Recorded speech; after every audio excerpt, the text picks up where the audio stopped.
El siguiente programa es apto para todas las edades. No contiene escenas de sexo ni violencia.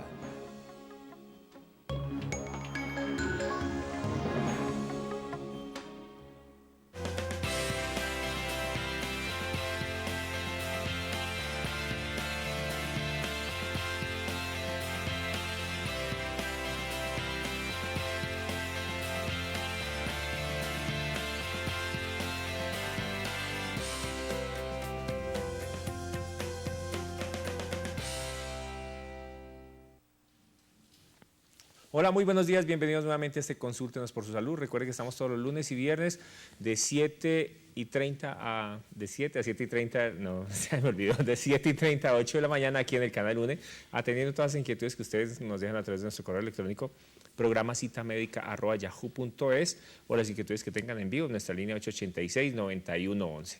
Hoy con un tema bastante interesante, así que estén muy atentos y a partir de este momento abrimos nuestras líneas telefónicas. Doctora Doris Amanda, buen día. Buenos días, doctor Juan Carlos, buenos días a cada uno de ustedes.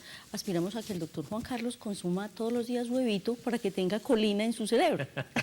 No, estaba hablando antes por eso me distraje un poquito. Bueno, para nosotros es un gusto poder contar con la presencia del doctor Alejandro Uribe, quien nos trae siempre una información excelente sobre todo lo más actual de lo que ocurre en el régimen pensional. Hoy vamos a manejar un tema específico, es el de la pensión de invalidez, para que alisten sus preguntas. Doctor Alejandro, buenos días, qué bueno tenerlo aquí y vamos a comenzar hablando acerca de situaciones específicas. Por ejemplo, vamos a hablar de qué es el retén social. Bueno, el retén social son los trabajadores que les falta muy poco tiempo para retirarse o para cumplir la edad mínima de pensión de vejez o de jubilación.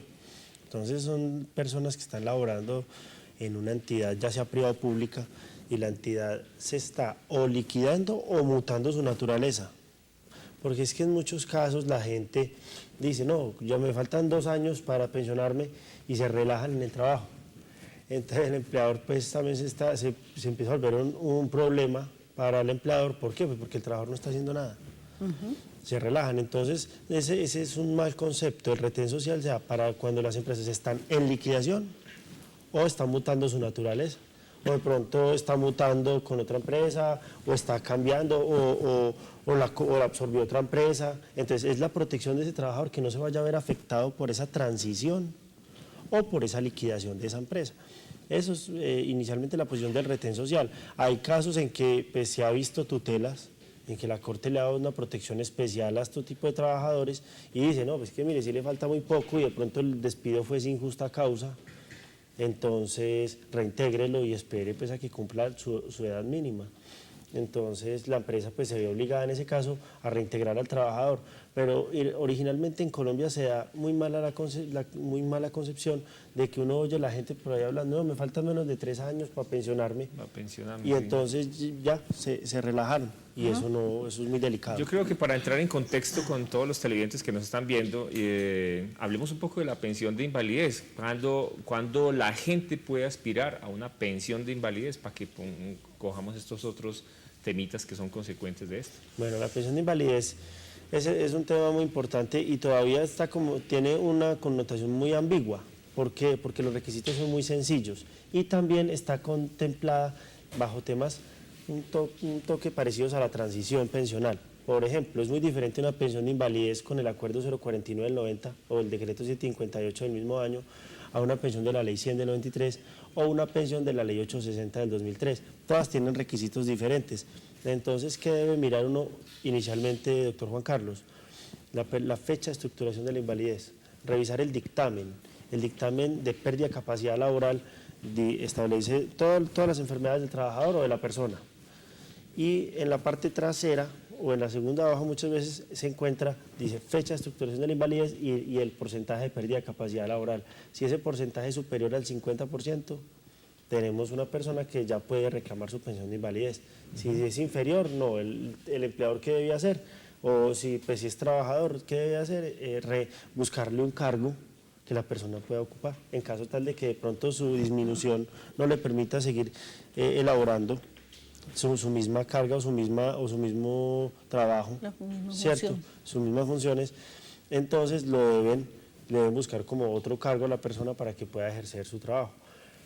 Cuando la persona se pensiona hoy por invalidez, tiene unos requisitos, que es 50 semanas en los 3 años anteriores a la fecha de estructuración de la invalidez y el 50% de pérdida de capacidad laboral. Eso con la ley 860. Y 50 semanas de haber cotizado a la seguridad 50 social. semanas. ¿Cuántos son 50 semanas? Un año. Un año. Entonces, muchas veces las personas tienen el mal concepto, no, yo no me voy a pensionar por vejez, ya están viejitas, ¿cierto? Entonces, no, ya no me alcanzó, voy a pedir una indemnización sustitutiva. Y no, señor, espere. Si usted sigue cotizando y usted fallece, Dios no quiera, si usted fallece, usted deja con pensión a su cónyuge o a sus hijos si son menores de 25 años, porque eso le pide, el requisito es el mismo. O la persona también se va deteriorando, hay que tener en cuenta que el tiempo deteriora el cuerpo humano, ustedes lo saben Claro. mejor que yo. Entonces las personas pueden esperar o uno nunca está exento de un accidente, de una enfermedad. Entonces la gente inmediatamente cree que como no se va a poder pensionar, cuando ya tienen de pronto sus 57, 60 años, abandonan el sistema porque dicen, no, ya no me alcanza.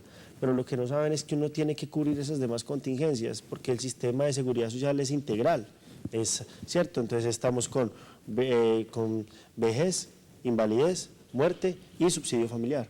Entonces, la gente tiene que pensar mucho en eso, ¿no? Que no me va a alcanzar por vejez, pero de pronto por invalidez o por sobrevivencia puede dejar una pensión a su cónyuge o a sus hijos.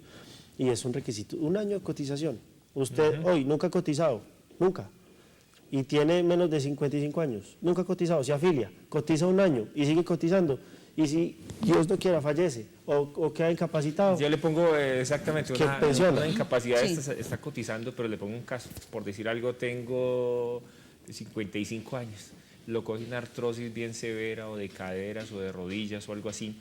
Esta persona se incapacita desde el punto de vista laboral. ¿Esta persona puede aspirar a tener una pensión de invalidez? por este Bueno, lado? hay una circunstancia muy importante que hay que tener presente, doctor, y es que la fecha de estructuración es la que le da a uno como la entrada, la causación de esa pensión. La pensión se causa a partir de la estructuración o a partir de la fecha de la última cotización, que es causar a partir del momento a partir del cual se reconoce o se paga, ¿cierto?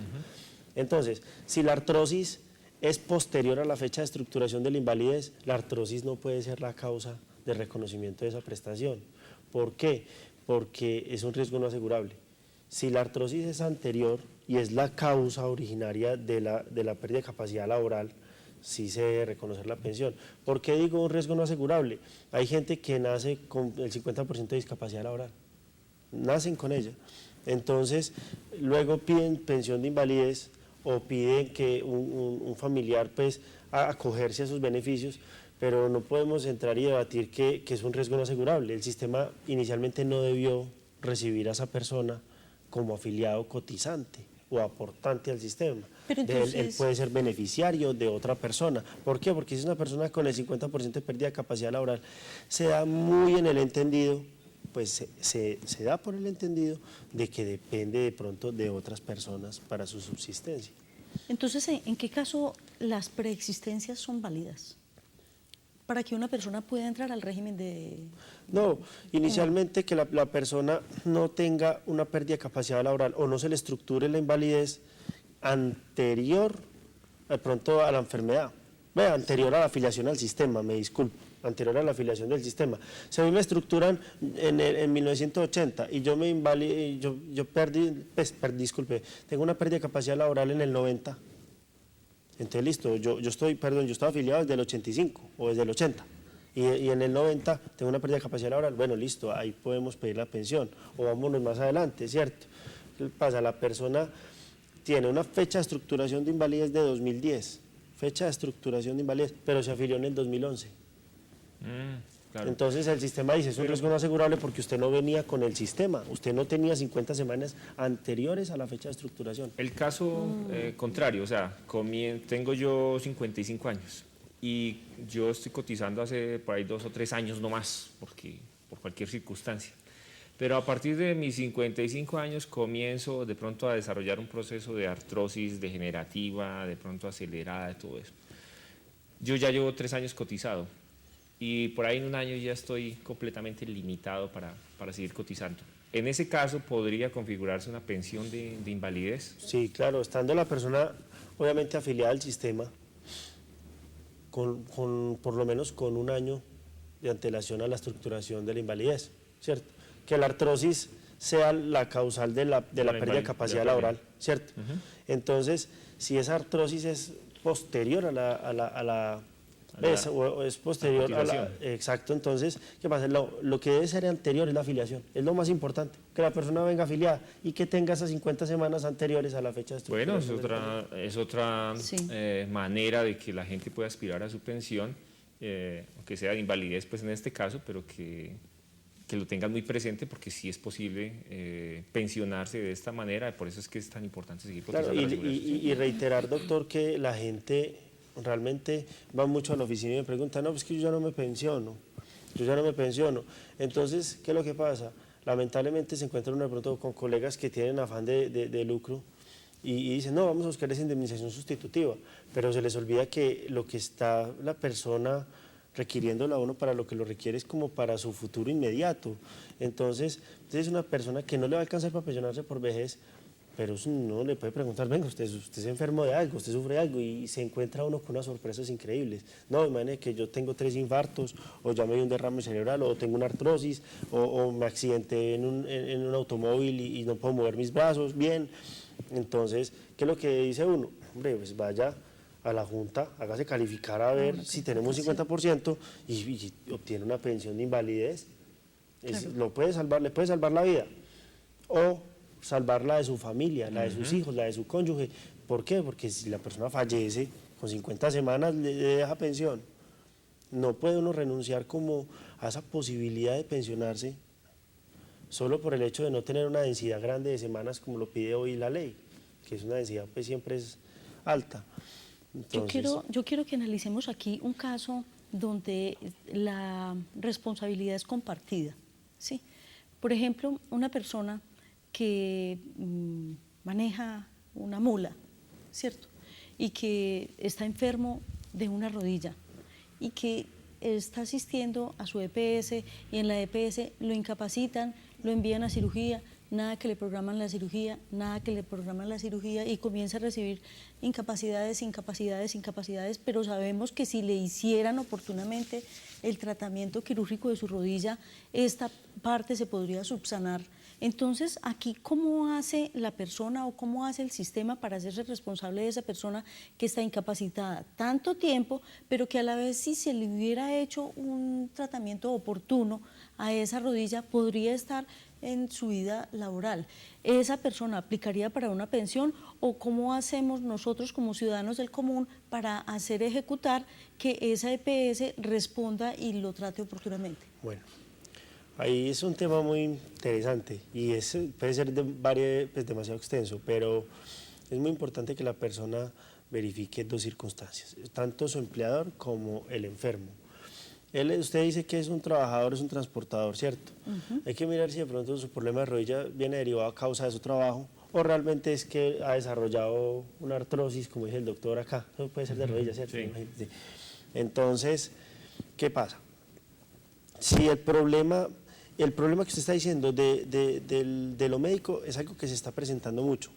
Y es algo que se está presentando mucho porque es que, lamentablemente, por los temas de corrupción, una corrupción no tan visible es el de facturar. Entonces las clínicas, ¿qué es lo que prefieren? Facturar y facturar y facturar y facturar. Entonces, mándele tratamiento, mándele más citas, mándele más medicamentos. Y cuando ya la pierna está llevada, ahí sí le hacemos la cirugía. Entonces uno se pregunta, ¿por qué no lo operaron inicialmente, de pronto conociendo que esa era la solución definitiva? No, porque había que facturar y sacarle más plata al paciente, ¿cierto? Lamentablemente esas son circunstancias a las que nos vemos sometidos hoy. Entonces, ¿qué puede hacer ese trabajador? Verifica, hay 2 circunstancias que se pueden presentar ahí muy delicadas, o una responsabilidad civil extracontractual frente a la clínica. ¿Por qué? Porque inicialmente, habiendo realizado la cirugía, Hubiera podido... hubiese podido evitar muchos problemas al empleador, porque el empleador viene pagando incapacidades con la EPS, cualquiera de los dos, o la EPS bien juiciosa sin necesidad de que el empleador tenga que estarlas pagando. Entonces, nos estamos enfrentando a esa circunstancia. Puede hasta la EPS iniciar una demanda de responsabilidad contra la clínica, ¿cierto? O contra los médicos. Sí. Eso es muy delicado.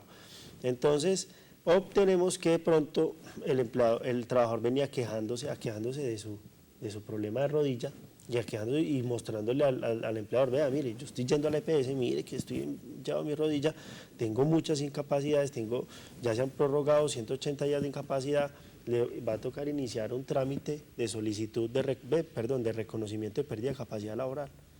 Tienen que dictaminar a ese trabajador. Entonces, hay dos circunstancias, ya sea que por la lentitud en el trato médico, en el procedimiento médico, se haya generado de pronto un daño mayor a la persona. Entonces podemos hablar de responsabilidad civil extracontractual y una pensión de invalidez. Pero hay que mirar si esa pensión de invalidez puede ser o de riesgo común o de riesgo laboral, porque las liquidaciones son muy diferentes. Entonces, ver también a quién responde, de quién es la responsabilidad, si del empleador o es de la clínica. Eso es cosas que usted plantea supremamente importante y la gente a veces no cae en cuenta de eso. Venga, me están haciendo un mal diagnóstico. Puede que sí, puede que no. O de pronto la clínica está coercionando a los médicos a que facturen. Entonces podemos estar hablando de una responsabilidad civil. Pero si de pronto el empleador no le paró bolas o no le puso atención a la enfermedad de su trabajador, podemos estar hablando de otro problema. Porque es que hay empresas muy grandes de transportes, por ejemplo, uno habla de un Servientrega, ¿cierto? Que es una empresa inmensamente grande y tiene muchos transportadores. Esas empresas tienen que tener un sistema de seguridad social, un reglamento interno de trabajo y una caja de herramientas bien diseñada para todos sus trabajadores, un copazo bien planteado, pero no siempre se da esa circunstancia. Entonces, podemos estar hablando de una responsabilidad laboral. Tenemos una llamadita de un televidente en línea. Buen día. Buenos días. Sí. Buenos días. Buen día, bienvenida. Muchísimas gracias. Mire, es para hacerle una pregunta al doctor. Yo tengo una hija y ella la pensionaron por invalidez porque ella tuvo una falla multisistémica. Ella lo último que le dio fue una isquemia cerebral, bueno, quedó mal. Ella se ha estado recuperando, pero necesitamos saber, a ella le dijeron que siguiera pagando solo pensión, que porque pues si el día de mañana ella se mejora, le quitan la pensión. Yo quiero saber si eso está bien o le devuelven parte de si ella queda así con esa pensión de invalidez o pues si se está haciendo bien en ese caso, hasta que cumpla la edad de pensionarse por vejez, por supuesto. ¿Alguna pregunta, doctora? Sí, a ver, ella es pensionada. Por invalidez, sí, la pensionaron por invalidez. Y siguió pagando pensión. Pero siguió pagando. Bueno, es que inicialmente la pensión de invalidez tiene una circunstancia muy particular, es que la pensión de invalidez se entiende que no es vitalicia. ¿Por qué? Porque la persona puede recuperarse, entonces en ese caso, pues, que está obligado los fondos de pensiones que reconocen pensión cada 3 años, hacer una evaluación, ¿cierto? Entonces son evaluaciones periódicas que son como mediano plazo para verificar si la persona ya está en un buen estado y entonces ya en esas circunstancias... ¿Pero por qué pues, siguen pagando? ¿Por qué seguir pagando? ¿Por qué? Porque es que es mejor una pensión de vejez que invalidez. Entonces la obligación de la persona es cotizar para una pensión de vejez. Lo que pasa es que, por eso le decía yo que es como algo muy ambiguo, ¿cierto? Porque uno puede llevar la pensión de invalidez a cubrir las demás contingencias. Pero originalmente uno cotiza es para una pensión de vejez. Pues originalmente, ¿cierto? Como el énfasis de la seguridad social es como realizar una cotización para una vejez, ¿cierto? Entonces, ¿qué le recomendamos a nuestra televidente? No, si está pensionada por invalidez, que no, siga... no es tanto que le toca seguir cotizando, ¿cierto? Sí. Ella tiene que seguir cotizando siempre y cuando pues esté reconocida la pensión. Entonces ellos le siguen cotizando y a veces nos llevan a decir unas sorpresas, Juan, porque es que la pensión de invalidez se puede convertir a vejez. Mucha gente se ha pensionado hoy por invalidez hace, digamos, usted en el año 2000. Y es gente que tenía derechos de transición pensional por vejez y nunca pidieron esa conversión. Derechos de transición de pensión a las 500 semanas, con 500 semanas nomás, o 1000 semanas en cualquier tiempo de un régimen privado, o gente de un sector público. Tengo casos, me ha tocado vivir esos casos. Es como llamar la atención, si alguien está pensionado por invalidez y lleva ya muchos años cotizando a la Seguridad Social bajo esta modalidad de invalidez, pues probablemente pueda llegar a pensionarse también por vejez. Entonces pueden aspirar a una pensión mucho mejor, o sea que hay que reliquidar esa pensión. Así que estén muy atentos para que aquí el doctor nos solucione esa inquietud. Tenemos otra llamada, buen día. Buenos días. Sí, bienvenida. Buenos días. Para hacerle una preguntita. Claro que sí. Resulta que tengo una prima que ella la operaron del manguito rotatorio, la enfermedad la cogió en la empresa y hace un año no le pasan incapacidades y no la vuelven, le dijeron que no la volvían a reintegrar ni nada. Necesitamos saber si a ella la pueden pensionar o qué. Claro que sí, con muchísimo gusto. Pues no entendí qué. ¿Cuántos Una lesión años del tiene? manguito rotador y hace un año no le pagan a la Seguridad Social ni... Bueno, es muy importante ver el tipo de vinculación laboral. De pronto que no haya sido un contrato que ya se haya vencido.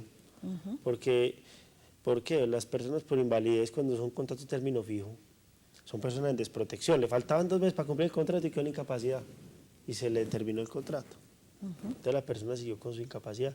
Y como no hay aportes al sistema, entonces no tenemos el pago de esas ¿Y incapacidades. qué pasa ahí cuando tiene un contrato, por decir algo, se lo hicieron a 1 año y 2 meses faltando se incapacitó? ¿Qué pasa con esa situación? Es una ambigüedad de la ley, es un vacío que tiene la ley.